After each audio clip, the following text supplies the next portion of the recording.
السلام علیکم ورحمۃ اللہ وبرکاتہ۔ قیامت کب آئے گی؟ یہ سوال عام طور پر ذہنوں میں ابھرتا ہے، قیامت کب آئے گی؟ لیکن اس کا علم اللہ تعالی نے کسی کو نہیں دیا، تاہم اللہ کے رسول صلی اللہ علیہ وسلم نے بہت اہتمام سے اس کی نشانیاں بیان فرمائی، بہت طویل بیانات میں اس کے بارے میں وضاحت فرمائی، تاکہ امت قیامت سے پہلے رونما ہونے والے فتنوں سے بچ جائے۔ آج ضرورت اس امر کی ہے کہ یہ نشانیاں سن کر ذہن نشین کر کے ہم غور کریں کہ ان میں سے کون کون سی نشانیاں ہمارے گھر میں داخل ہو چکی ہیں، کون کون سی دروازوں پر دستک دے رہی ہیں، اور کون کون سی مستقبل قریب میں ہمارے سامنے آنے والی ہیں، اور بالکل قرب قیامت ہمیں کن بڑے فتنوں کا سامنا کرنا ہوگا یا ہماری آئندہ نسل کو کرنا ہے۔ لیجئے سماعت فرمائیے، قیامت کب آئے گی؟ آپ پسند کریں تو میں آپ کو قیامت کی علامات تک بتا سکتا ہوں جو نبی صلی اللہ علیہ وسلم کی زبانی ہم تک پہنچی ہیں۔ یہ علامات دلچسپی سے خالی نہیں، اور ہر مسلمان کے لیے ان کا جاننا از حد ضروری بھی ہے۔ آپ صلی اللہ علیہ وسلم قیامت کی علامات اپنے صحابہ کرام کو وقتاً فوقتاً بتاتے رہتے تھے، کبھی مختصر کبھی تفصیل سے۔ آپ نے قیامت کی علامات بیان کرنے کا کس قدر اہتمام فرمایا، اس کا اندازہ مسلم شریف کی اس حدیث سے لگایا جا سکتا ہے۔ ابو زید الانصاری رضی اللہ عنہ فرماتے ہیں کہ رسول اللہ صلی اللہ علیہ وسلم نے ہمیں فجر کی نماز پڑھائی، پھر ممبر پر تشریف فرما ہوئے اور ہمارے سامنے خطبہ دیا، یہاں تک کہ ظہر کا وقت ہو گیا۔ پھر آپ نے ممبر سے اتر کر ظہر کی نماز پڑھائی، پھر ممبر پر تشریف لے گئے اور ہمیں خطبہ دیتے رہے، یہاں تک کہ عصر کا وقت ہو گیا۔ پھر آپ نے ممبر سے اتر کر عصر کی نماز پڑھائی، پھر ممبر پر تشریف فرما ہوئے اور خطبہ دیتے رہے، یہاں تک کہ سورج غروب ہو گیا۔ آپ نے ہمیں اس خطبے میں ان اہم واقعات کی خبر دی جو ہو چکے اور جو آئندہ ہونے والے ہیں، پس ہم میں سے جس کا حافظہ زیادہ قوی تھا وہی ان تمام واقعات کو یاد رکھ سکتا تھا۔ حذیفہ رضی اللہ عنہ کی روایت کے الفاظ یہ ہیں کہ آپ صلی اللہ علیہ وسلم نے قیامت تک ہونے والا کوئی واقعہ نہیں چھوڑا جو ہمیں نہ بتایا ہو۔ جس نے یاد رکھا یاد رکھا، جو بھول گیا وہ بھول گیا۔ میرے یہ ساتھی بھی یہ بات جانتے ہیں، اور آپ صلی اللہ علیہ وسلم نے جن واقعات کی خبر دی ان میں سے جن واقعات کو میں بھول گیا، جب ان میں سے کوئی رونما ہوتا ہے تو مجھے یاد آ جاتا ہے، بالکل اسی طرح جیسے کوئی آدمی غائب ہو جائے تو اس کا چہرہ بھول جاتا ہے، لیکن جب کبھی وہ نظر آ جائے یاد آ جاتا ہے۔ غور فرمائیے وہ خطبہ کس قدر طویل تھا جس میں آپ نے قیامت کی علامات بیان فرمائی۔ اب پہلے میں آپ کے سوال کی طرف آتا ہوں۔ قرآن مجید میں اللہ تعالی ارشاد فرماتے ہیں، ان اللہ عنده علم الساعہ، بے شک اللہ ہی کو قیامت کا علم ہے۔ ایک اور جگہ اللہ تعالی ارشاد فرماتے ہیں، یسألونک عن الساعة ایان مرساہا فیم انت من ذکراہا الی ربک منتہاہا۔ آپ سے قیامت کے بارے میں پوچھتے ہیں کہ وہ کب واقع ہوگی، آپ کو اس کے ذکر کرنے سے کیا تعلق؟ اس کے علم کی انتہا تو آپ کے رب کے پاس ہے۔ یہ تو تھا باری تعالی کا ارشاد۔ اب آپ کو اس سلسلے کی ایک حدیث سناتا ہوں۔ یہ حدیث مسلم شریف کی ہے۔ سیدنا عمر بن خطاب رضی اللہ تعالی عنہ سے روایت ہے کہ ہم ایک دن رسول اللہ صلی اللہ علیہ وسلم کی خدمت میں حاضر تھے۔ آپ صلی اللہ علیہ وسلم ہم سے خطاب فرما رہے تھے کہ اچانک سامنے سے ایک شخص نمودار ہوا۔ اس کے کپڑے نہایت سفید اور بال بہت ہی زیادہ سیاہ تھے، اور اس پر سفر کا کوئی اثر بھی معلوم نہیں ہوتا تھا۔ اس کے ساتھ یہ بات بھی تھی کہ ہم میں سے کوئی اسے جانتا بھی نہیں تھا۔ وہ حاضرین کے حلقے میں سے گزرتا ہوا رسول اللہ صلی اللہ علیہ وسلم کے سامنے دو زانو ہو کر بیٹھ گیا۔ اس نے اپنے گھٹنے رسول اللہ صلی اللہ علیہ وسلم کے گھٹنوں سے ملا دیے، اپنے ہاتھ حضور صلی اللہ علیہ وسلم کی رانوں پر رکھ دیے اور کہا، اے محمد صلی اللہ علیہ وسلم، مجھے بتائیے اسلام کیا ہے؟ آپ نے فرمایا، اسلام یہ ہے کہ تم گواہی دو اللہ کے سوا کوئی معبود نہیں، محمد اللہ کے رسول ہیں، اور نماز قائم کرو اور زکوٰۃ ادا کرو اور ماہ رمضان کے روزے رکھو، اگر بیت اللہ کے حج کی طاقت رکھتے ہو تو حج کرو۔ اس اجنبی نے آپ صلی اللہ علیہ وسلم کا یہ جواب سن کر کہا، آپ نے سچ کہا۔ عمر رضی اللہ تعالیٰ عنہ جو اس حدیث کے راوی ہیں فرماتے ہیں کہ اس کی بات سن کر ہمیں تعجب ہوا کہ یہ شخص خود پوچھتا ہے اور تصدیق بھی کرتا ہے۔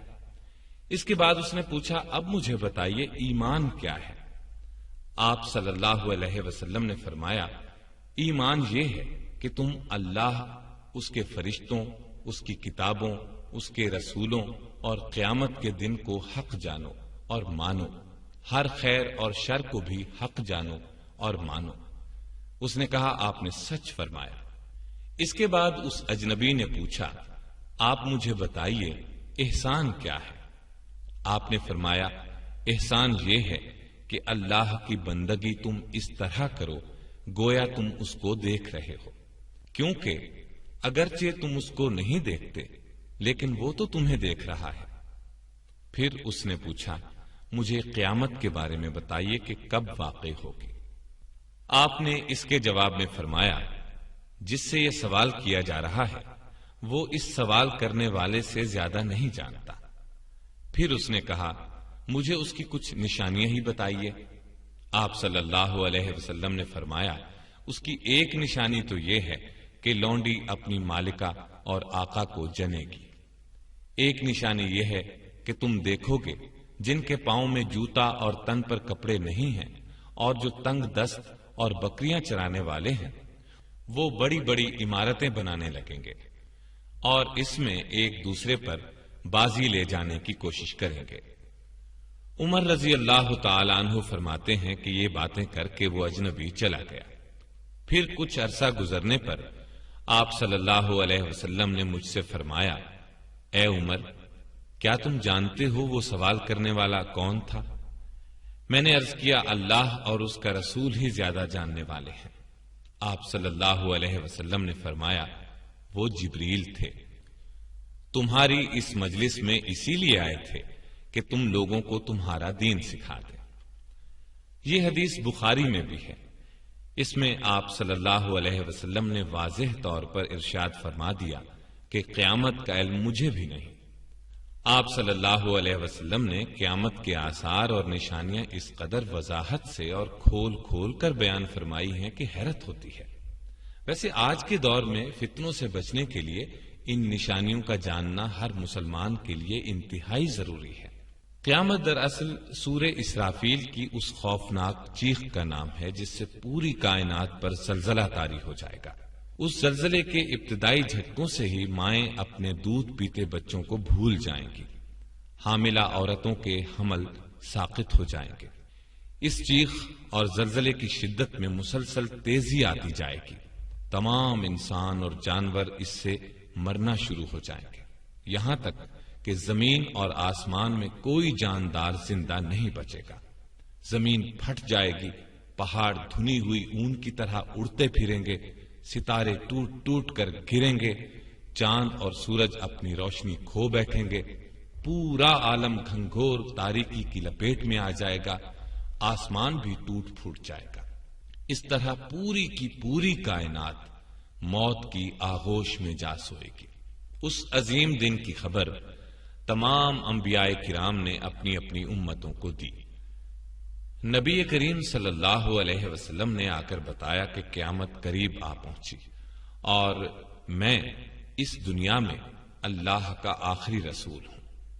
قرآن کریم اللہ کی آخری کتاب ہے، لیکن قیامت آئے گی کب، اس کی ٹھیک ٹھیک تاریخ تو کجا، سال اور صدی تک اللہ کے سوا کسی کو معلوم نہیں۔ یہ ایسا راز ہے جو خالق کائنات نے کسی نبی، فرشتے یا کسی اور کو نہیں بتایا۔ اللہ تعالی کا اس بارے میں یہ ارشاد ہے۔ يسألك الناس عن الساعة قل إنما علمها عند الله وما يدريك لعل الساعة تكون قريبا۔ لوگ آپ سے قیامت کے بارے میں پوچھتے ہیں، کہہ دو کہ اس کا علم صرف اللہ کے پاس ہے، آپ کو کیا خبر، بہت ممکن ہے کہ قیامت بالکل ہی قریب ہو۔ اب اس سلسلے کی احادیث بیان کرتا ہوں۔ احادیث بیان کرنے کے بعد قیامت کی نشانیوں کو ایک ترتیب سے بتاؤں گا، یعنی زمانے کے لحاظ سے بیان کروں گا تاکہ یہ بات ذہن میں آ جائے کہ کون کون سی نشانیاں پہلے نظر آئیں گی، کون سی اس کے بعد۔ بخاری کی حدیث ہے، ابو ہریرہ رضی اللہ عنہ کا بیان ہے کہ رسول اللہ صلی اللہ علیہ وسلم نے فرمایا، قیامت اس وقت تک قائم نہیں ہوگی جب تک کہ تم ترکوں سے جنگ نہ کر لو۔ ان کی آنکھیں چھوٹی، چہرے سرخ اور ناکیں چھوٹی اور چپٹی ہوں گی۔ ان کے چہرے ایسی ڈھال کی مانند ہوں گے جن پر تہ بتہ چمڑا چڑھا دیا گیا ہو، اور قیامت نہیں آئے گی یہاں تک کہ تم ایسی قوم سے جنگ نہ کر لو جن کے جوتے بالوں کے ہوں گے۔ ایک روایت کے الفاظ یوں ہیں، علامات قیامت میں سے یہ بات بھی ہے کہ تم ایسی قوم سے جنگ کرو گے جن کے چہرے چوڑے ہوں گے۔ مسلم کی حدیث میں ان لوگوں کی یہ نشانی بھی بیان کی گئی ہے کہ وہ بالوں کا لباس پہنتے ہوں گے۔ ان احادیث میں جس قوم سے مسلمانوں کو جنگ کی خبر دی گئی ہے وہ تاتاری ہیں۔ یہ لوگ ترکستان سے قہر الہی بن کر عالم اسلام پر ٹوٹ پڑے تھے۔ اس قوم کی جتنی تفصیلات نبی صلی اللہ علیہ وسلم نے بیان فرمائی تھی وہ سب حرف بحرف دیکھنے میں آئیں۔ یہ فتنہ 656 ہجری میں عروج پر پہنچا، جبکہ تاتاریوں کے ہاتھوں بغداد تباہ ہوا۔ انہوں نے بنو عباس کے آخری خلیفہ مستعصم کو قتل کر ڈالا اور عالم اسلام کے بیشتر ممالک تہس نہس کر دیے۔ مسلم شریف کی شرح لکھنے والے امام نووی رحمہ اللہ نے وہ دور اپنی آنکھوں سے دیکھا ہے، کیونکہ ان کی ولادت 621 ہجری میں اور وفات 676 ہجری میں ہوئی۔ چنانچہ مسلم کی شرح میں وہ ان احادیث کے بارے میں بیان فرماتے ہیں۔ یہ سب پیش گوئیاں رسول اللہ صلی اللہ علیہ وسلم کا معجزہ ہیں، کیونکہ ان ترکوں سے جنگ ہو کر رہی۔ وہ سب صفات ان میں موجود ہیں جو رسول اللہ صلی اللہ علیہ وسلم نے بیان فرمائی۔ ان کی آنکھیں چھوٹی، چہرے سرخ، ناکیں چھوٹی اور چپٹی، چہرے چوڑے ہیں اور ایسی ڈھال کی طرح ہیں جن پر تہ بتہ چمڑا منڈ دیا گیا ہو، بالوں کے جوتے پہنتے ہیں۔ غرض یہ ان تمام صفات اور نشانیوں کے ساتھ ہمارے زمانے میں موجود ہیں۔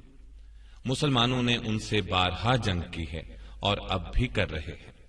ہم اللہ سے دعا کرتے ہیں کہ مسلمانوں کے حق میں بہتر انجام کرے، مسلمانوں پر اپنا لطف ہمیشہ برقرار رکھے اور اپنے رسول پر رحمت نازل فرمائے، جو اپنی خواہش نفس سے نہیں بولتے تھے بلکہ جو کچھ وہی ان کی طرف بھیجی جاتی تھی وہی بیان فرماتے تھے۔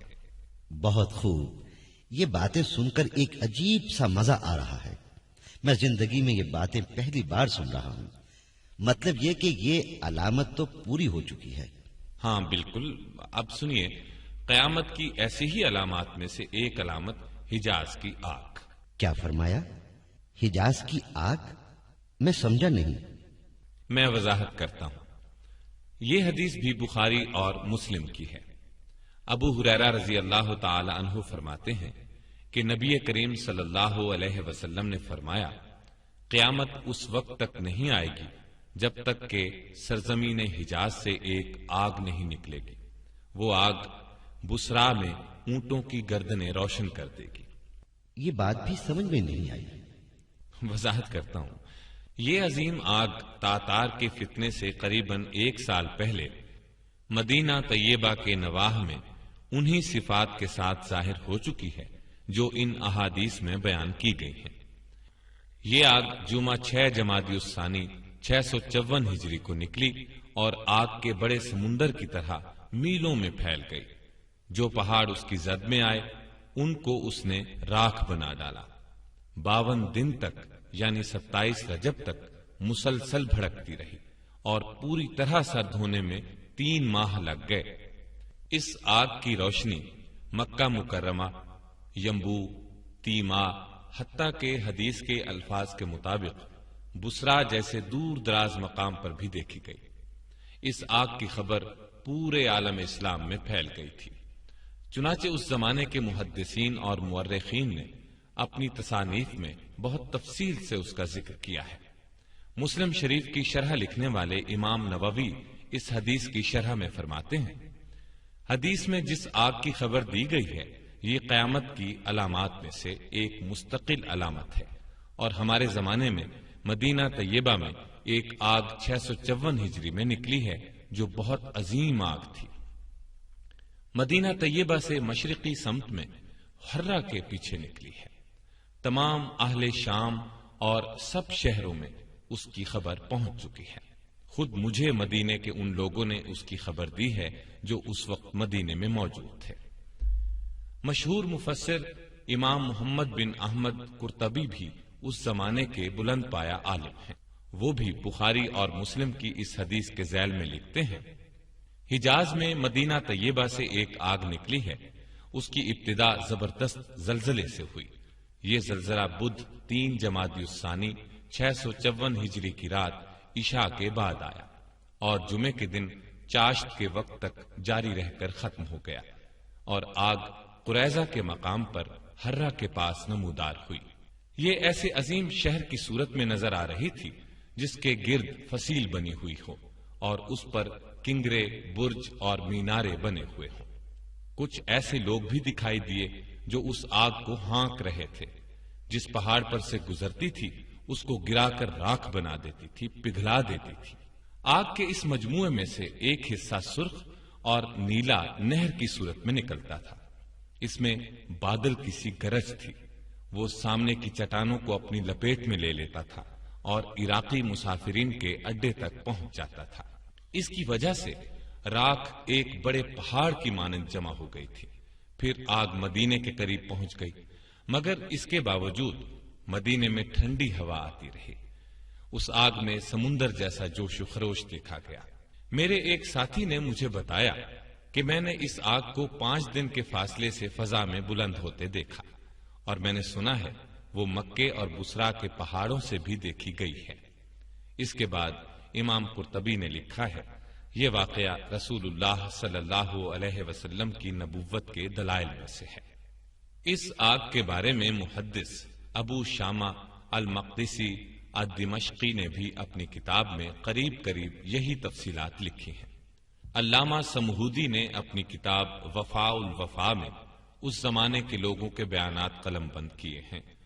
یہ کہ اس زمانے میں مدینہ طیبہ کے نواح میں آفتاب اور چاند کی روشنی دھوئیں کی کثرت کی وجہ سے اتنی دھندلی ہو گئی تھی کہ ایسا معلوم ہوتا تھا سورج اور چاند کو گرہن لگ گیا ہے۔ ابو شامہ کا بیان بھی انہوں نے نقل کیا ہے۔ وہ فرماتے ہیں، ہمارے یہاں دمشق میں اس کا یہ اثر ظاہر ہوا کہ دیواروں پر سورج کی روشنی دھندلی ہو گئی۔ ہم حیران تھے کہ اس کا کیا سبب ہے، یہاں تک کہ ہمیں اس آگ کی خبر پہنچ گئی۔ اسی زمانے کے ایک بزرگ علامہ قطب الدین قسطلانی ہیں۔ جب آگ لگی تو یہ مکہ میں تھے۔ انہوں نے اس آگ کی تحقیق میں بڑی تگ و دو کی، یہاں تک کہ اس پر ایک کتاب لکھی۔ اس میں عینی گواہوں کے بیانات قلم بند کیے۔ اس کتاب میں انہوں نے یہ عجیب واقعہ نقل کیا ہے۔ مجھے ایک ایسے شخص نے یہ بات بتائی ہے جس پر میں اعتماد کرتا ہوں۔ اس نے حرہ کے پتھروں میں سے ایک بہت بڑا پتھر اپنی آنکھوں سے دیکھا ہے۔ اس کا کچھ حصہ حرم مدینہ کی حد سے باہر تھا۔ آگ اس کے صرف اس حصے کو لگی جو حرم کی حد سے باہر تھا، اور جب پتھر کے اس حصے تک پہنچی جو حرم میں داخل تھا تو بجھ گئی اور ٹھنڈی ہو گئی۔ یہ نبی اکرم صلی اللہ علیہ وسلم کا ایک اور معجزہ ہے کہ اتنی بڑی آگ حرم مدینہ میں داخل نہ ہو سکی، یہاں تک کہ ایک ہی پتھر کا جو حصہ حرم سے باہر تھا وہ جل گیا، جو اندر تھا اس کو آگ نہ جلا سکی اور ٹھنڈی ہو گئی۔ اسی زمانے کے ایک بزرگ قاضی صدر الدین ہیں۔ یہ دمشق کے حاکم تھے۔ لیکن قاضی بننے سے پہلے یہ بصرہ میں ایک مدرسے کے مدرس تھے۔ آگ کے واقعے کے وقت بھی بصرہ میں تھے۔ انہوں نے مشہور مفسر حافظ ابن کثیر کو بتایا، جن دنوں یہ آگ نکلی ہوئی تھی میں نے ایک دیہاتی کو کہتے ہوئے سنا، وہ میرے والد کو بتا رہا تھا کہ ہم لوگوں نے اس آگ کی روشنی میں اونٹوں کی گردنیں دیکھی ہیں، اور یہ بالکل وہ بات ہے جس کی خبر رسول اللہ صلی اللہ علیہ وسلم نے دی تھی، یہ کہ اس آگ سے بصرہ میں اونٹوں کی گردنیں روشن ہو جائیں گی۔ اس آگ کے بارے میں نبی کریم صلی اللہ علیہ وسلم نے 3 باتیں ارشاد فرمائی تھیں۔ ایک یہ کہ وہ آگ حجاز میں نکلے گی، دوسری یہ کہ اس سے وادی بہہ پڑے گی، تیسری یہ کہ اس سے بصرہ کے مقام پر اونٹوں کی گردنیں روشن ہو جائیں گی۔ یہ باتیں حرف بحرف صحیح ثابت ہوئیں۔ غرض یہ اللہ کے رسول صلی اللہ علیہ وسلم کے ایسے معجزات ہیں جو آپ کے وصال کے صدیوں بعد ظاہر ہوئے، اور آئندہ بھی جن واقعات کی خبر آپ نے دی ہے بلا شبہ وہ بھی ایک ایک کر کے سامنے آتے جائیں گے اور نبی صلی اللہ علیہ وسلم کی صداقت کی دلیل بنیں گے۔ اب آپ کو چند احادیث سناتا ہوں جن میں نبی صلی اللہ علیہ وسلم نے قیامت کی علامات بیان فرمائی ہیں۔ ان احادیث میں صرف وہ حصے سناؤں گا جن کا تعلق قیامت کی علامات سے ہے۔ سمرہ بن جندب رضی اللہ تعالی عنہ نے اپنے ایک خطبے کے دوران ایک طویل حدیث بیان کی جس میں انہوں نے فرمایا کہ پھر رسول اللہ صلی اللہ علیہ وسلم نے نماز کسوف سے فارغ ہو کر اللہ کی حمد بیان کی، کلمہ شہادت پڑھا، پھر فرمایا، اے لوگو، میں بشر ہوں اور اللہ کا رسول ہوں۔ اللہ کی قسم، جب تک 30 کذاب یعنی جھوٹے نبی پیدا نہیں ہوں گے قیامت نہیں آئے گی۔ ان میں آخری کذاب کانا دجال ہوگا۔ جابر بن عبداللہ الانصاری رضی اللہ عنہ کا بیان ہے کہ میں نے رسول اللہ صلی اللہ علیہ وسلم کو یہ فرماتے ہوئے سنا ہے کہ میری امت میں ایک جماعت قیامت تک حق کی سربلندی کے لیے لڑتی رہے گی، یہاں تک کہ عیسیٰ ابن مریم نازل ہوں گے۔ اس جماعت کا امیر ان سے کہے گا، آئیے نماز پڑھائیے۔ عیسیٰ علیہ السلام فرمائیں گے، نہیں، اللہ نے اس امت کو اعزاز بخشا ہے، اس لیے تم ہی میں سے بعض کے امیر ہیں۔ یہ حدیث صحیح مسلم کی ہے۔ اسی جیسی ایک حدیث صحیح بخاری سے سناتا ہوں۔ ابو ہریرہ رضی اللہ تعالی عنہ سے روایت ہے کہ رسول اللہ صلی اللہ علیہ وسلم نے فرمایا، قسم ہے اس ذات کی جس کے قبضے میں میری جان ہے، وہ وقت ضرور آئے گا جب تم میں عیسیٰ ابن مریم حاکم عادل کی حیثیت سے نازل ہوں گے، صلیب کو توڑیں گے یعنی صلیب پرستی ختم کر دیں گے، خنزیر کو قتل کریں گے، جنگ کا خاتمہ کر دیں گے، مال و دولت کی ایسی فراوانی ہوگی کہ کوئی اس کو قبول نہیں کرے گا، لوگ ایسے دیندار ہو جائیں گے کہ ان کے نزدیک ایک سجدہ دنیا و ما فیہا سے بہتر ہوگا۔ اسی طرح ایک اور حدیث صحیح مسلم سے سناتا ہوں۔ حذیفہ بن اسید غفاری رضی اللہ عنہ سے روایت ہے کہ رسول اللہ صلی اللہ علیہ وسلم نے ہماری طرف دیکھا، ہم آپس میں ذکر کر رہے تھے، چنانچہ آپ صلی اللہ علیہ وسلم نے پوچھا، کس بات کا ذکر کر رہے تھے؟ ہم نے بتایا، ہم قیامت کا ذکر کر رہے تھے۔ یہ سن کر آپ صلی اللہ علیہ وسلم نے فرمایا، قیامت اس وقت تک ہرگز نہیں آئے گی جب تک تم 10 علامات نہ دیکھ لو گے: دھواں، دابت الارض، دجال، سورج کا مغرب سے طلوع ہونا، عیسیٰ ابن مریم کا نازل ہونا، یاجوج ماجوج کا آنا، زمین میں دھنسنے کے 3 واقعات ہوں گے، ایک مشرق میں، ایک مغرب میں، ایک جزیرہ عرب میں۔ آخر میں یمن سے ایک آگ نکلے گی، وہ لوگوں کو حشر کے میدان کی طرف دھکیلے گی، اور ایک روایت کے مطابق 10ویں علامت ایک آندھی آئے گی جو لوگوں کو سمندر میں پھینک دے گی۔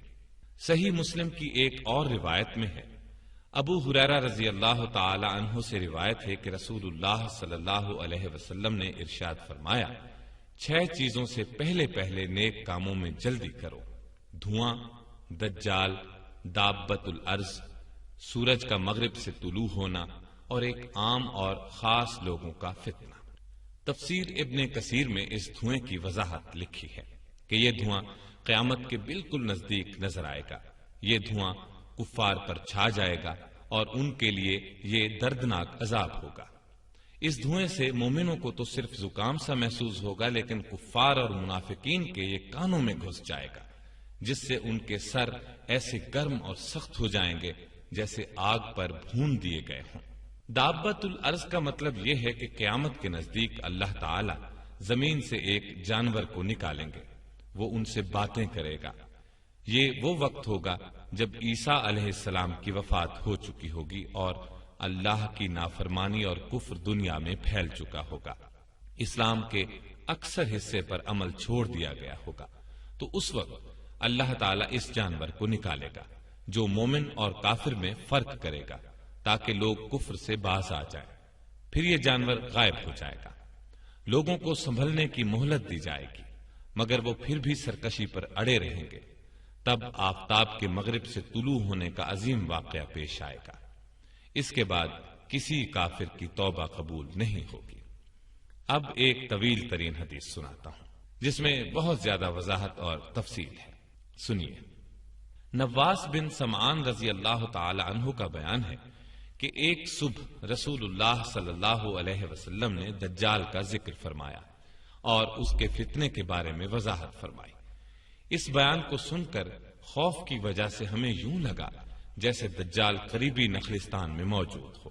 ہم اس وقت تو رسول اللہ صلی اللہ علیہ وسلم کے پاس سے چلے گئے، لیکن شام کو جب نبی صلی اللہ علیہ وسلم کی خدمت میں حاضر ہوئے تو آپ صلی اللہ علیہ وسلم نے خوف کی حالت کو بھانپ لیا اور پوچھا، تمہیں کیا ہوا؟ ہم نے کہا، اے اللہ کے رسول، آپ نے صبح دجال کا ذکر فرمایا تھا، بس ہمیں ایسا محسوس ہونے لگا ہے جیسے دجال قریبی نخلستان میں موجود ہو۔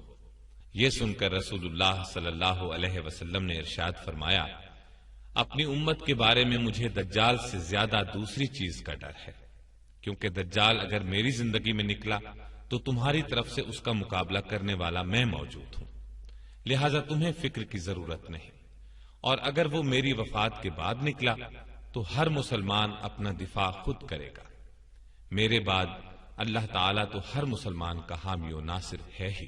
ایک منٹ آسن میاں، اس دوسری چیز کے بارے میں کوئی وضاحت نہیں آئی۔ آپ صلی اللہ علیہ وسلم ہمارے بارے میں دجال سے زیادہ کس چیز سے خوف زدہ تھے؟ اس حدیث میں اس دوسری چیز کی وضاحت نہیں ہے، لیکن دوسری احادیث کے مطالعے سے پتہ چلتا ہے کہ وہ دوسری چیز گمراہ کرنے والے رہنما اور سربراہ ہے۔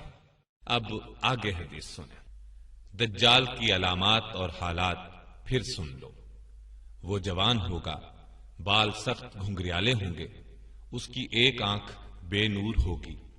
میرے خیال میں وہ عبد العزا بن قطن کی شکل صورت جیسا ہوگا۔ تم میں ایک منٹ، یہ بات سمجھ میں نہیں آئی۔ یہ ایک شخص کا نام ہے جو اسلام سے پہلے مر گیا تھا، یہاں اس کا حلیہ مراد ہے۔ صحابہ کرام نے اسے دیکھا تھا، اس لیے نبی صلی اللہ علیہ وسلم نے مثال کے طور پر یہ بات بیان فرمائی۔ ہاں تو آگے حدیث کے الفاظ یہ ہیں، تم میں سے جو دجال کو پائے وہ اس پر سورہ کہف کی ابتدائی آیات پڑھ دے۔ معاف کیجیے گا، پھر ٹوکنا پڑ رہا ہے۔ اس کا مطلب ہے جو سورہ کہف کی ابتدائی آیات اس پر پڑھ دے گا وہ اس کے فتنے سے محفوظ ہو جائے گا۔ آگے سنیے۔ وہ شام اور عراق کے درمیان ایک راستے پر نمودار ہوگا اور دائیں بائیں ہر طرف فساد پھیلائے گا۔ اے اللہ کے بندو، تم اس وقت ثابت قدم رہنا۔ ہم نے پوچھا، اے اللہ کے رسول، وہ دنیا میں کتنا عرصہ رہے گا؟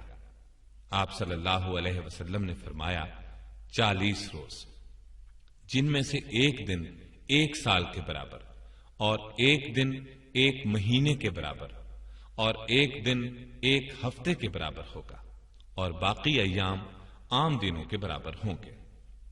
ہم نے پوچھا، اے اللہ کے رسول، جو دن سال کے برابر ہوگا اس میں کیا ہمارے لیے ایک ہی دن کی نمازیں کافی ہوں گی؟ آپ صلی اللہ علیہ وسلم نے فرمایا نہیں، بلکہ تم ہر نماز کے لیے وقت کا اندازہ کر لیا کرنا۔ ہم نے پوچھا اے اللہ کے رسول، زمین پر اس کی رفتار کتنی تیز ہوگی؟ آپ نے فرمایا بارش کی طرح تیز ہوگی جسے پیچھے سے ہوا ہانک رہی ہو۔ پس وہ ایک قوم کے پاس آئے گا اور ان سے کہے گا اسے رب مان لیں۔ وہ لوگ اس پر ایمان لے آئیں گے اور اس کی بات مان لیں گے۔ پھر وہ بادلوں کو حکم دے گا تو بادل بارش برسائیں گے، زمین کو حکم دے گا تو وہ نباتات اگائے گی۔ چنانچہ ان کے مویشی جو صبح چرنے گئے تھے شام کو اس حالت میں لوٹیں گے کہ ان کے کوہان خوب اونچے، تھن دودھ سے لبریز اور کوکھیں بھری ہوئی ہوں گی۔ پھر وہ ایک قوم کے پاس آئے گا اور ان سے کہے گا اسے رب مان لو۔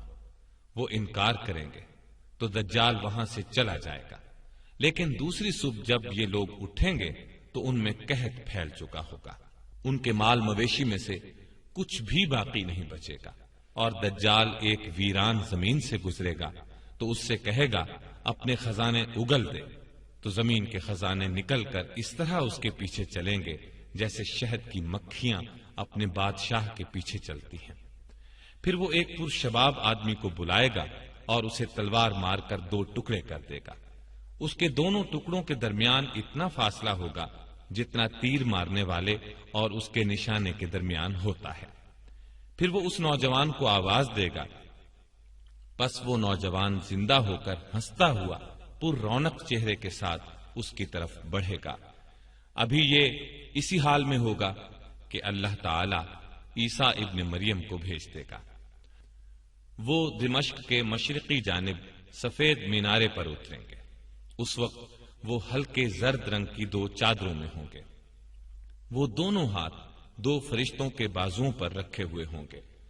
جب سر جھکائیں گے تو اس سے پانی کے قطرے ٹپکیں گے، سر اٹھائیں گے تو اس سے ایسے قطرات گریں گے جو چاندی کے دانوں کی طرح چمکدار ہوں گے اور موتیوں کی طرح سفید ہوں گے۔ عیسیٰ علیہ السلام کے سانس کی ہوا جس کافر کو لگے گی وہ مر جائے گا، اور جہاں تک آپ کی نظر جائے گی وہاں تک آپ کا سانس پہنچے گا۔ پس عیسیٰ علیہ السلام دجال کو تلاش کریں گے یہاں تک کہ اسے لد کے دروازے پر جا لیں گے اور قتل کر ڈالیں گے۔ 1 منٹ آسن میاں، یہ کیا نام ہوا لد؟ جی ہاں، یہ مقام فلسطین میں ہے، آج کل اسرائیل کے قبضے میں ہے۔ اسی مقام پر یہودیوں کا جنگی ایئرپورٹ ہے اور لد یا لڈاہی کے نام سے مشہور ہے۔ مطلب یہ کہ آج بھی یہ مقام لد کہلاتا ہے۔ ہاں، تو عیسیٰ علیہ السلام دجال کو قتل کر دیں گے۔ پھر ان کے پاس وہ لوگ آئیں گے جن کو اللہ تعالیٰ نے دجال کے فتنے سے محفوظ رکھا تھا۔ عیسیٰ علیہ السلام ان کے چہروں سے سفر کی گرد اور رنج و غم کے آثار مٹا دیں گے اور انہیں جنت میں بلند درجات کی خوشخبری سنائیں گے۔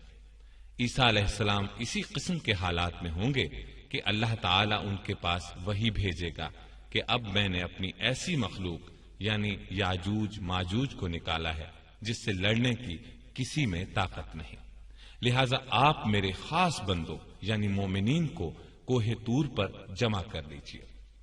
چنانچہ عیسیٰ علیہ السلام ایسا ہی کریں گے، اور اللہ تعالیٰ یاجوج ماجوج کو اتنی بڑی تعداد میں بھیجے گا کہ وہ ہر بلندی سے اتر پڑیں گے اور تیز رفتاری کے باعث پھسلتے ہوئے محسوس ہوں گے۔ جب ان کا پہلا حصہ بحیرہ طبریہ سے گزرے گا تو اس کا سارا پانی پی کر ختم کر دے گا۔ جب ان کا آخری حصہ وہاں سے گزرے گا تو کہے گا یہاں کبھی پانی تھا؟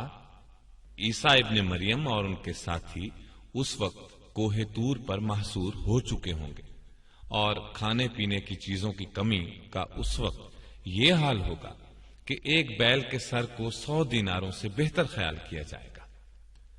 اب اللہ کے نبی اور ان کے ساتھی اللہ سے دعا کریں گے، بس اللہ وبا کی صورت یاجوج ماجوج پر ایک کیڑا مسلط کرے گا جو ان کی گردنوں میں پیدا ہوگا۔ اس سے سب کے جسم پھٹ جائیں گے اور سب کے سب دفعتاً ہلاک ہو جائیں گے۔ پھر اللہ کے نبی عیسیٰ علیہ السلام اور ان کے ساتھی کوہ طور سے اتر آئیں گے۔ زمین پر انہیں بالشت بھر جگہ ایسی نظر نہیں آئے گی جسے یاجوج ماجوج کی لاشوں اور تعفن نے بھر نہ دیا ہو۔ اللہ کے نبی عیسیٰ علیہ السلام اور ان کے ساتھی پھر اللہ سے دعا کریں گے۔ اس دعا کے نتیجے میں اللہ تعالیٰ اتنے بڑے بڑے پرندے بھیجے گا جن کی گردنیں بختی اونٹوں کی گردنوں جتنی ہوں گی۔ یہ پرندے ان لاشوں کو اٹھا کر جہاں اللہ چاہے گا پھینک دیں گے۔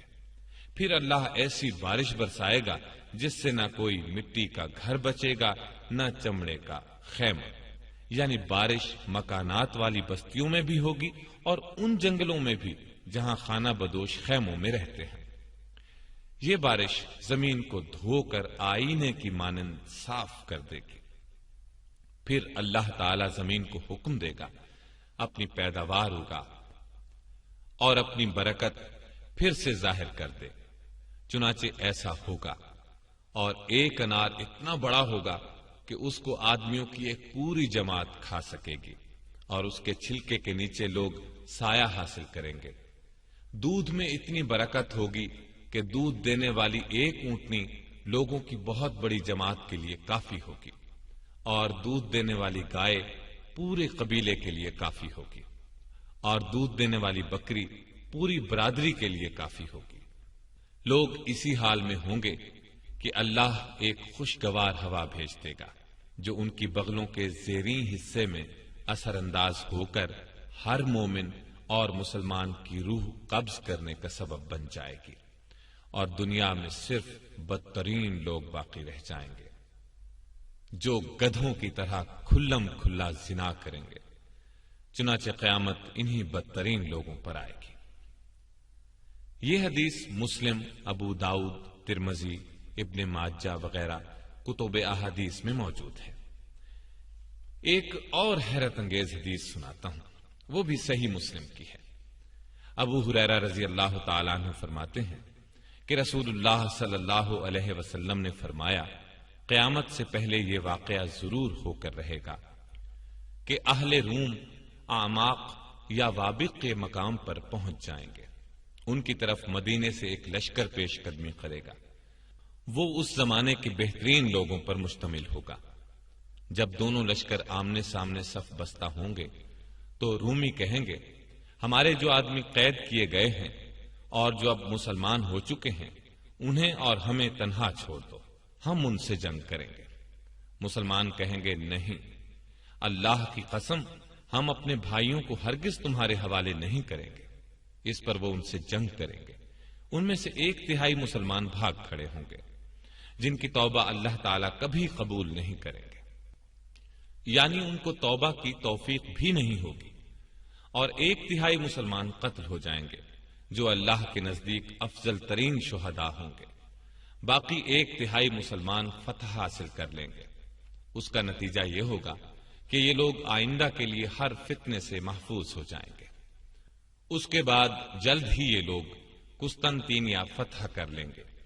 یہ لوگ اپنی تلواریں زیتون کے درختوں پر لٹکا کر ابھی مال غنیمت لوٹ رہے ہوں گے کہ شیطان چیخ کر یہ آواز لگائے گا کہ دجال تمہارے پیچھے بستیوں میں گھس آیا ہے۔ یہ سنتے ہی یہ لشکر دجال کا مقابلہ کرنے کے لیے قسطنطینیہ سے روانہ ہو جائے گا، اور یہ خبر اگرچہ غلط ہوگی لیکن جب یہ لوگ شام پہنچیں گے تو دجال واقعی نکل آئے گا۔ ابھی مسلمان جنگ کی تیاری اور صفیں درست کرنے ہی میں مشغول ہوں گے کہ نماز فجر کی اقامت ہو جائے گی، اور فوراً ہی عیسیٰ ابن مریم علیہ السلام آسمان سے نازل ہو جائیں گے اور مسلمانوں کے امیر کو ان کی امامت کا حکم فرمائیں گے۔ اللہ کا دشمن دجال جب عیسیٰ علیہ السلام کو دیکھے گا تو اس طرح گھلنے لگے گا جس طرح نمک پانی میں گھلتا ہے۔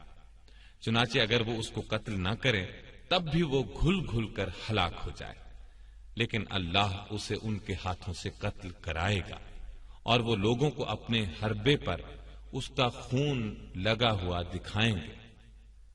قاسم صاحب، اب میں آپ کو بہت سی روایات کا خلاصہ سناتا ہوں۔ نبی صلی اللہ علیہ وسلم نے فرمایا، جب دجال نکلے تو تم ثابت قدم رہنا، میں تمہارے سامنے اس کی وہ علامات بیان کیے دیتا ہوں جو پہلے کسی نبی نے بیان نہیں کی۔ وہ سب سے پہلے تو یہ دعویٰ کرے گا کہ میں نبی ہوں، حالانکہ میرے بعد کوئی نبی نہیں۔ پھر وہ دعویٰ کرے گا کہ میں تمہارا رب ہوں، حالانکہ تم اپنے رب کو مرنے سے پہلے نہیں دیکھ سکتے۔ مطلب یہ کہ اس کا نظر آنا ہی اس بات کی دلیل ہوگا کہ وہ رب نہیں ہے۔ دوسرے یہ کہ وہ کانا ہوگا، حالانکہ تمہارا رب کانا نہیں ہے۔ تیسرے یہ کہ اس کی دونوں آنکھوں کے درمیان کافر لکھا ہوگا، جس کو ہر مومن پڑھ لے گا، خواہ وہ لکھنا پڑھنا جانتا نہ بھی ہو۔ دجال کے فتنوں میں سے ایک فتنہ یہ ہوگا کہ اس کے ساتھ ایک جنت اور ایک آگ ہوگی، مگر حقیقت میں اس کی جنت آگ اور آگ جنت ہوگی۔ بس جو شخص اس کی آگ میں مبتلا ہو اس کو چاہیے کہ اللہ سے فریاد کرے اور سورہ کہف کی ابتدائی آیات پڑھے۔ ایسا کرنے سے وہ آگ اس کے لیے اسی طرح ٹھنڈی ہو جائے گی جس طرح ابراہیم علیہ السلام پر ٹھنڈی ہوئی تھی۔ اس کا ایک فتنہ یہ ہوگا کہ وہ کسی دیہاتی سے کہے گا، اگر تیرے مردہ ماں باپ کو میں زندہ کر دوں تو کیا تو شہادت دے گا کہ میں تیرا رب ہوں؟ وہ کہے گا ہاں، میں گواہی دوں گا۔ پس دیہاتی کے سامنے دو شیطان اس کے ماں باپ کی صورت بنا کر آئیں گے اور کہیں گے، بیٹا تو اس کی پیروی کر، یہ تیرا رب ہے۔ اس کا ایک فتنہ یہ ہوگا کہ اسے اللہ کی طرف سے مومنین کی آزمائش کے لیے ایک مومن شخص پر قدرت دی جائے گی، پس وہ اس کو قتل کر دے گا اور آرے سے چیر کر اس کے دونوں ٹکڑوں کو الگ الگ ڈال دے گا۔ پھر لوگوں سے کہے گا، میرے اس بندے کی طرف دیکھو، میں اسے ابھی زندہ کر دوں گا۔ اور یہ پھر کہے گا، اس کا رب میرے سوا کوئی اور ہے؟ چنانچہ اللہ تعالیٰ اس شخص کو زندہ کر دیں گے اور خبیث دجال اس سے کہے گا، بتا تیرا رب کون ہے؟ وہ کہے گا، میرا رب اللہ ہے اور تو اللہ کا دشمن ہے، تو دجال ہے۔ اللہ کی قسم، تیرے دجال ہونے کا جتنا مجھے آج یقین ہے اتنا پہلے کبھی نہ تھا۔ اس کا ایک فتنہ یہ ہوگا کہ وہ بادلوں کو بارش کا حکم دے گا تو وہ بارش برسائیں گے، اور زمین کو اگانے کا حکم دے گا تو وہ اگائے گی۔ اس کا ایک فتنہ یہ ہوگا کہ اس کا گزر ایک بستی سے ہوگا، بستی کے لوگ اس کو جھٹلائیں گے تو ان کے سارے مویشی ہلاک ہو جائیں گے۔ ایک اور فتنہ یہ ہوگا کہ وہ ایک بستی سے گزرے گا، وہ لوگ اس کی تصدیق کریں گے تو وہ بادلوں کو بارش کا حکم دے گا، بادل بارش برسائیں گے، اور زمین کو اگانے کا حکم دے گا تو وہ اگائے گی۔ حتیٰ کہ اسی روز شام کو جب ان کے مویشی چرنے کے بعد واپس آئیں گے تو وہ خوب موٹے ہوں گے، ان کی کوکھیں بھری ہوئی ہوں گی اور تھن دودھ سے لبریز ہوں گے۔ مکے اور مدینے کے علاوہ زمین کا کوئی حصہ ایسا نہیں ہوگا جو اس کے پاؤں کے نیچے نہ آیا ہوگا اور جس پر اس کا ظہور نہ ہوا ہو۔ البتہ جس درے سے بھی وہ مکے یا مدینے میں داخل ہونا چاہے گا، فرشتے ننگی تلواریں لے کر اس کے سامنے آ جائیں گے اور وہ آگے بڑھنے کی جرت نہ کر سکے گا۔ چنانچہ وہ کھاری زمین کے کنارے سرخ ٹیلے پر پڑاؤ ڈال دے گا۔ اب مدینہ طیبہ میں 3 زلزلے آئیں گے جن کے باعث ہر منافق مرد اور عورت مدینے سے نکل کر دجال سے جا ملے گا۔ ان زلزلوں کے ذریعے مدینہ طیبہ منافقوں کی گندگی کو اپنے سے اس طرح نکال باہر کرے گا جیسے لوہار کی دھونکنی لوہے کا زنگ دور کر دیتی ہے۔ اسی لیے اس دن کو یوم نجات کہا جائے گا۔ یہ حالات سن کر ایک صحابیہ ام شریک رضی اللہ عنہا نے دریافت کیا، اے اللہ کے رسول، اس زمانے میں عرب کہاں ہوں گے؟ یعنی عربوں کے ہوتے ہوئے دجال اس قدر فتنہ کس طرح بپا کرے گا؟ آپ صلی اللہ علیہ وسلم نے فرمایا، عرب اس زمانے میں تھوڑے ہوں گے اور ان میں سے اکثر بیت المقدس میں ہوں گے۔ ان کا امام ایک صالح مرد ہوگا، یعنی امام مہدی۔ ایک دن یہ واقعہ ہوگا کہ ان کا امام صبح کی نماز پڑھانے کے لیے آگے بڑھا ہی ہوگا کہ ان میں عیسیٰ ابن مریم علیہ السلام نازل ہو جائیں گے۔ چنانچہ امام پیچھے ہٹے گا تاکہ عیسیٰ علیہ السلام نماز پڑھائیں، لیکن عیسیٰ علیہ السلام اس کے کندھوں پر ہاتھ رکھ کر فرمائیں گے، یہ نماز آپ ہی پڑھائیں، کیونکہ اس نماز کی اقامت آپ کے لیے ہوئی ہے۔ جب امام نماز پڑھا کر فارغ ہوں گے تو عیسیٰ علیہ السلام کہیں گے، دروازہ کھولو۔ دروازہ کھول دیا جائے گا۔ اس کے دوسری طرف دجال ہوگا اور اس کے ساتھ 70,000 یہودی ہوں گے اور قیمتی موٹے کپڑے پہنے ہوں گے۔ جب دجال عیسیٰ علیہ السلام کو دیکھے گا تو اس طرح گھلنے لگے گا جیسے نمک پانی میں گھلتا ہے۔ وہ بھاگ کھڑا ہوگا۔ عیسیٰ علیہ السلام اس سے فرمائیں گے، میری ایک ضرب تیرے لیے مقدر ہو چکی ہے، اس سے تو بچ نہیں سکے گا۔ چنانچہ وہ اسے باب لد پر جا لیں گے اور قتل کر ڈالیں گے۔ پس اللہ یہودیوں کو شکست دے گا۔ اللہ کی مخلوق میں سے جس چیز کے پیچھے بھی کوئی یہودی چھپنا چاہے گا، خواہ پتھر ہو، درخت ہو یا دیوار، اس چیز کو بولنے کی طاقت عطا فرمائی جائے گی اور وہ پکارے گی، اے مومن، اے اللہ کے بندے، یہ میرے پیچھے یہودی چھپا ہوا ہے، آ کر اسے قتل کر دے۔ پھر عیسیٰ علیہ السلام زکوٰۃ کی وصولی بند کر دیں گے۔ نہ بکری کی زکوٰۃ وصول کی جائے گی، نہ اونٹ کی۔ اس کی وجہ یہ ہوگی کہ سب مالدار ہوں گے، کوئی زکوٰۃ لینے والا نہیں ہوگا۔ بغض و عداوت ختم ہو جائے گی، ہر زہریلے جانور کا زہر ختم ہو جائے گا، حتیٰ کہ چھوٹا بچہ اگر سانپ کے منہ میں ہاتھ دے دے گا تو وہ اس کو کوئی نقصان نہیں پہنچائے گا، اور چھوٹی بچی شیر کا منہ ہاتھ سے کھولے گی تو وہ اسے کچھ نہیں کہے گا۔ بکریوں کے ریوڑ میں بھیڑیا اس طرح رہے گا جیسے ان کی حفاظت کرنے والا کتا۔ زمین امن و امان سے بھر جائے گی جیسے برتن پانی سے بھر جاتا ہے، اور کلمہ سب کا ایک ہوگا، پس اللہ کے سوا کسی کی عبادت نہ کی جائے گی۔ ابن ماجہ اور مسند احمد کی ایک روایت میں یہ بھی ہے کہ اس کے بعد لوگ اپنے اپنے شہروں کو واپس ہو جائیں گے تو اس وقت یاجوج ماجوج نکل پڑیں گے۔ ان کی تفصیل میں نواس بن سمعان والی حدیث میں بتا ہی چکا ہوں۔ اب ابو داؤد اور مسند احمد وغیرہ سے ایک حدیث اور سن لیں۔ ابو ہریرہ رضی اللہ تعالی عنہ سے روایت ہے کہ نبی اکرم صلی اللہ علیہ وسلم نے فرمایا، میرے اور عیسیٰ ابن مریم علیہ السلام کے درمیان کوئی نبی نہیں، اور وہ نازل ہوں گے۔ جب تم ان کو دیکھو تو پہچان لینا، ان کا قد و قامت میانہ، رنگ سرخ و سفید ہوگا، ہلکے زرد رنگ کی 2 چادروں میں ہوں گے، سر کے بال اگرچہ بھیگے ہوئے نہ ہوں گے تب بھی چمک اور صفائی کی وجہ سے یوں محسوس ہوگا جیسے پانی کے قطرے ٹپک رہے ہیں۔ اسلام کی خاطر کفار سے قتال کریں گے، پس صلیب توڑ ڈالیں گے، خنزیر کو قتل کریں گے اور جزیہ لینا بند کر دیں گے۔ اللہ ان کے سوا تمام ادیان و مذاہب کو ختم کر دے گا، انہی کے ہاتھوں دجال کو قتل کرائے گا۔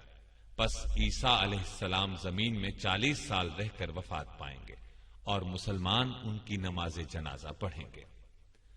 مسلم کی ایک روایت میں یہ بھی ہے کہ عیسیٰ علیہ السلام حج یا عمرہ یا دونوں کریں گے، اور یہ کہ تمام اہل کتاب عیسیٰ علیہ السلام کی موت سے پہلے ان کی تصدیق کریں گے، یعنی ان پر ایمان لے آئیں گے۔ ان کی وفات کے بعد مسلمان ایک شخص کو اپنا امیر چن لیں گے۔ اس امیر کی موت کے 30 سال گزرنے نہ پائیں گے کہ قرآن سینوں سے اٹھا لیا جائے گا، پہاڑ اپنے مرکزوں سے ہٹ جائیں گے، پھر ایک خوشگوار ہوا چلے گی جو مومنین کی روحیں قبض کرے گی، پھر دنیا میں صرف بدترین لوگ رہ جائیں گے، انہی پر قیامت آئے گی، سور پھونکا جائے گا۔ سور پھونکے جانے کی چند آیات سن لیں۔ يوم ينفخ في الصور ونحشر المجرمين يومئذ زرقا، جس روز سور پھونکا جائے گا اور ہم گناہ گاروں کو جمع کریں گے اور ان کی آنکھیں نیلی نیلی ہوں گی۔ فَإِذَا نُفِخَ فِي الصُّورِ فَلَا أَنْسَابَ بَيْنَهُمْ يَوْمَئِذٍ وَلَا يَتَسَاءَلُونَ۔ پھر جب سور پھونکا جائے گا تو نہ تو ان میں قرابتیں رہیں گی اور نہ ایک دوسرے کو پوچھیں گے۔ وَيَوْمَ يُنفَخُ فِي الصُّورِ فَفَزِعَ مَن فِي السَّمَاوَاتِ وَمَن فِي الْأَرْضِ إِلَّا مَن شَاءَ اللَّهُ وَكُلٌّ أَتَوْهُ دَاخِرِينَ۔ اور جس روز سور پھونکا جائے گا تو آسمانوں اور زمین والے سب گھبرا اٹھیں گے مگر جسے اللہ چاہے، اور سب اس کے پاس عاجز ہو کر چلے آئیں گے۔ اس کا کیا مطلب ہے مگر وہ جسے اللہ چاہے؟ مطلب یہ کہ اللہ کے محبوب بندوں کو اس وقت بھی کوئی گھبراہٹ نہیں ہوگی۔ اور سنیے، وَنُفِخَ فِي الصُّورِ فَإِذَا هُم مِّنَ الْأَجْدَاثِ إِلَى رَبِّهِمْ يَنْسِلُونَ قَالُوا يَا وَيْلَنَا مَنْ بَعَثَنَا مِنْ مَرْقَدِنَا هَذَا مَا وَعَدَ الرَّحْمَنُ وَصَدَقَ الْمُرْسَلُونَ إِنْ كَانَتْ إِلَّا صَيْحَةً وَاحِدَةً فَإِذَا هُمْ جَمِيعٌ لَدَيْنَا مُحْضَرُونَ۔ اور سور کے پھونکے جاتے ہی سب کے سب اپنی قبروں سے اپنے پروردگار کی طرف تیز تیز چلنے لگیں گے، کہیں گے ہائے ہائے، ہمیں ہماری خوابگاہوں سے کس نے اٹھا دیا؟ یہی ہے جس کا وعدہ رحمان نے دیا تھا اور رسولوں نے سچ سچ کہہ دیا تھا۔ یہ صرف ایک زور کی آواز ہوگی اور سب کے سب ہمارے روبرو حاضر کر دیے جائیں گے۔ وَنُفِخَ فِي الصُّورِ فَصَعِقَ مَن فِي السَّمَاوَاتِ وَمَن فِي الْأَرْضِ إِلَّا مَن شَاءَ اللَّهُ ثُمَّ نُفِخَ فِيهِ أُخْرَى فَإِذَا هُمْ قِيَامٌ يَنظُرُونَ۔ اور سور پھونکا جائے گا تو آسمانوں اور زمین والے سب بے ہوش ہو کر گر پڑیں گے مگر جسے اللہ چاہے۔ پھر دوسری مرتبہ سور پھونکا جائے گا تو فوراً سب کھڑے ہو کر دیکھنے لگیں گے۔ فَإِذَا نُفِخَ فِي الصُّورِ نَفْخَةٌ وَاحِدَةٌ وَحُمِلَتِ الْأَرْضُ وَالْجِبَالُ فَدُكَّتَا دَكَّةً وَاحِدَةً فَيَوْمَئِذٍ وَقَعَتِ الْوَاقِعَةُ۔ جب سور میں ایک پھونک مار دی جائے گی اور زمین اور پہاڑ اٹھا لیے جائیں گے، پھر ایک ہی چوٹ میں ریزہ ریزہ کر دیے جائیں گے، تو اس روز واقع ہونے والی واقع ہو جائے گی، یعنی قیامت۔ نبی اکرم صلی اللہ علیہ وسلم سے پوچھا گیا، سور کیا چیز ہے؟ آپ نے فرمایا، وہ قرن ہے جو پھونکا جائے گا۔ حدیث میں ہے کہ اس کا دائرہ آسمانوں اور زمینوں کے بقدر ہے۔ اسرافیل اس میں پھونکیں گے۔ ایک روایت میں ہے کہ آپ صلی اللہ علیہ وسلم نے ارشاد فرمایا، میں کیسے آرام حاصل کروں حالانکہ سور پھونکنے والے فرشتے نے سور کا لقمہ بنا لیا ہے، یعنی اس پر منہ رکھ دیا ہے، پیشانی جھکا دی ہے اور انتظار میں ہے کہ کب حکم دیا جائے۔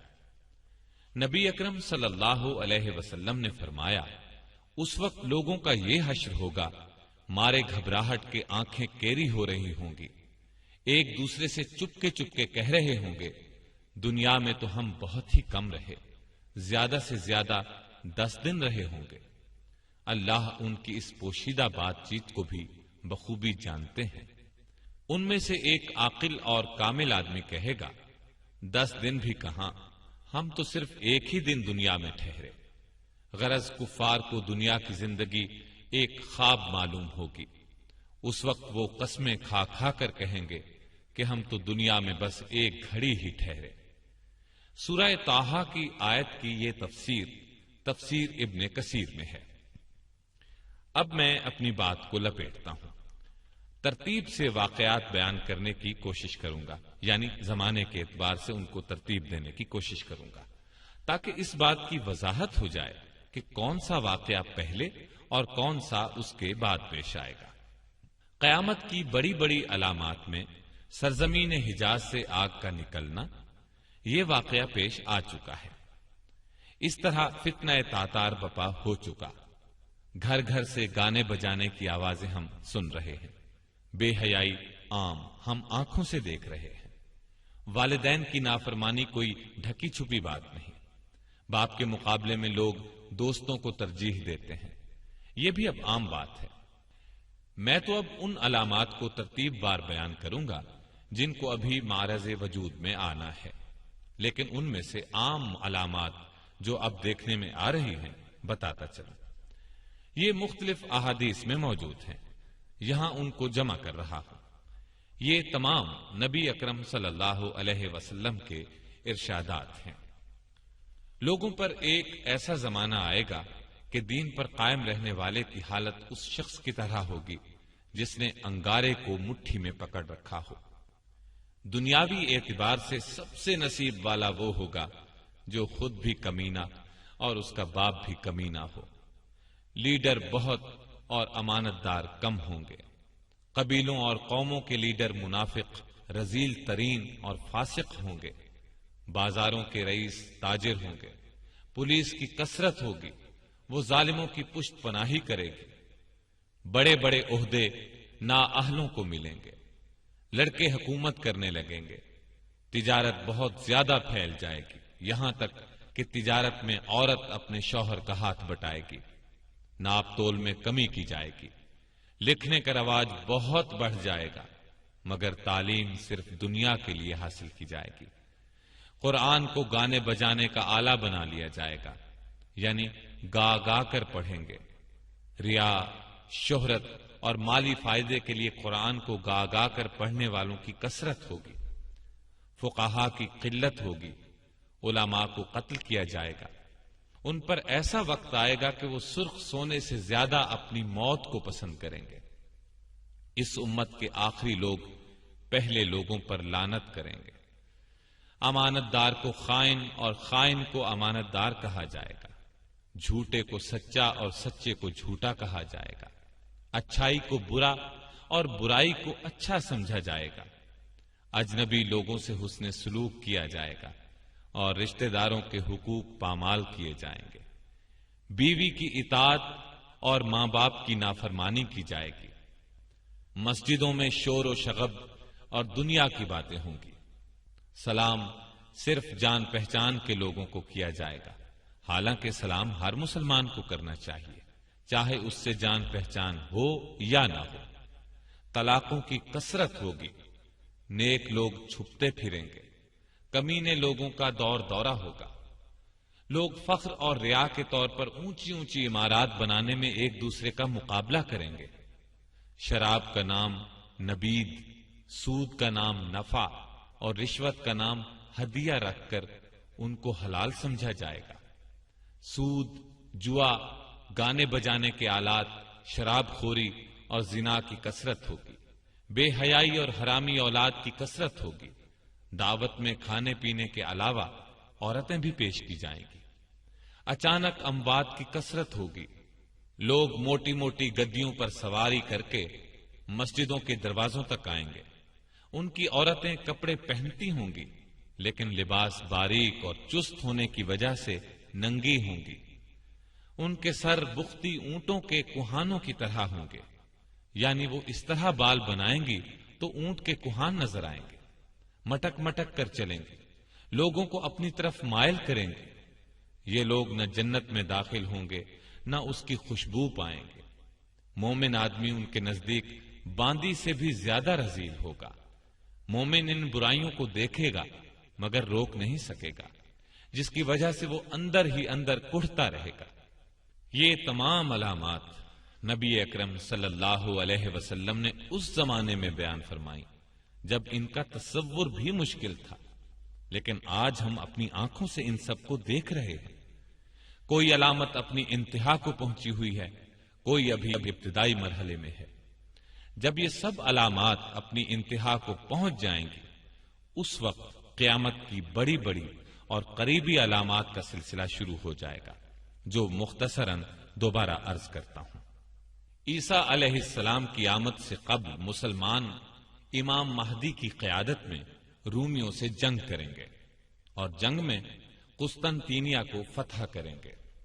جب یہ لوگ مال غنیمت جمع کر رہے ہوں گے تو شیطان کی طرف سے دجال کے نکل آنے کی جھوٹی خبر مشہور ہوگی۔ جب لشکر کے لوگ واپس شام پہنچیں گے تو دجال واقعی نکل آئے گا اور اس کے ساتھ 70,000 اصفہان کے یہودی ہوں گے۔ جب دجال کا فتنہ اپنے عروج پر ہوگا تو اس وقت عیسیٰ علیہ السلام کا دمشق کی مشرقی سمت سفید مینارے پر فجر کے وقت نزول ہوگا۔ عیسیٰ علیہ السلام دجال کا تعاقب کریں گے اور اسے لد کے مقام پر قتل کریں گے۔ عیسیٰ علیہ السلام صلیب کو توڑیں گے اور یہودیوں کو چن چن کر قتل کریں گے اور خنزیر کو قتل کریں گے۔ ان کے زمانے میں کوئی بھی غیر مسلم نہیں رہے گا، تمام لوگ اسلام لے آئیں گے، ہر طرف امن و امان ہوگا، آپس میں پیار محبت ہوگا اور نفرت و بغض دلوں میں باقی نہ رہے گا۔ عیسیٰ علیہ السلام کے زمانے ہی میں یاجوج ماجوج نکلیں گے اور ہر طرف تباہی پھیلائیں گے۔ عیسیٰ علیہ السلام اللہ سے دعا کریں گے جس کے نتیجے میں وہ ہلاک ہو جائیں گے۔ عیسیٰ علیہ السلام اس دنیا میں 40 سال اور ایک روایت کے مطابق 45 سال رہیں گے۔ ان کے زمانے میں پوری دنیا میں ایک بھی کافر نہیں رہے گا، جہاد موقوف ہو جائے گا، نہ خراج وصول کیا جائے گا اور نہ جزیہ، مال و زر کی فراوانی ہوگی۔ جب آپ کی وفات ہوگی تو مسلمان آپ کی نماز جنازہ پڑھیں گے اور آپ کو دفن کریں گے۔ عیسیٰ علیہ السلام کی وفات کے بعد ایک جانور زمین سے نکلے گا جو لوگوں سے باتیں کرے گا۔ اس کے بعد زمین میں دھنس جانے کے 3 واقعات ہوں گے، ایک مشرق میں، دوسرا مغرب میں اور تیسرا جزیرہ عرب میں۔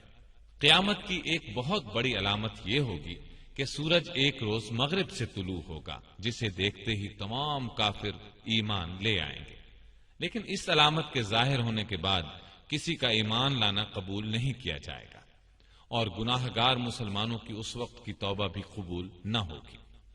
ایک خوشگوار ہوا چلے گی، وہ تمام مومنین کی روحیں قبض کر لے گی اور کوئی مومن پوری دنیا میں زندہ نہیں رہ جائے گا۔ پھر دنیا میں صرف بدترین لوگ رہ جائیں گے۔ وہ گدھوں کی طرح کھلم کھلا زنا کریں گے، پھر پہاڑ دھن دیے جائیں گے۔ بالآخر انہی بدترین لوگوں پر قیامت آئے گی۔ زمین نیچے سے اوپر تک کپ کپائے گی اور جتنے مردے اس میں ہیں سب کو نکال باہر کرے گی۔ پہاڑ اس دن دھنی ہوئی روئی کے گالوں کی طرح اڑتے پھریں گے، زمین لپیٹ دی جائے گی۔ اس دن ہر نیک اور بد کا انجام ظاہر ہو جائے گا۔ اللہ تعالی ہمیں اپنے فضل و کرم سے اس دن کی سختیوں سے بچائے، آمین۔